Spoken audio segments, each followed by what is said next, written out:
If you ever see a guy with 3 cards to 3 aces, don't play, you'll never win. Back in the 70s and 80s, you're saying, oh man, I already know this. But in the 70s and 80s, people didn't know it was a hustle. But yeah, the guy on the streets, Times Square, airports, Detroit, he'd say, yeah, follow the ace and put your money down. And people would, ooh, that's the ace.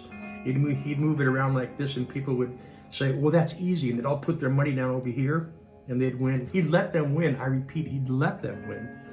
He'd say, okay, now let's try it again. And people would say, well, this is easy. I can do this. He'd say, follow the ace. It's really simple. They'd go, okay, it's here. And they'd follow it back and forth like this. Oh, it's in the middle. Oops. They'd lose their money, see?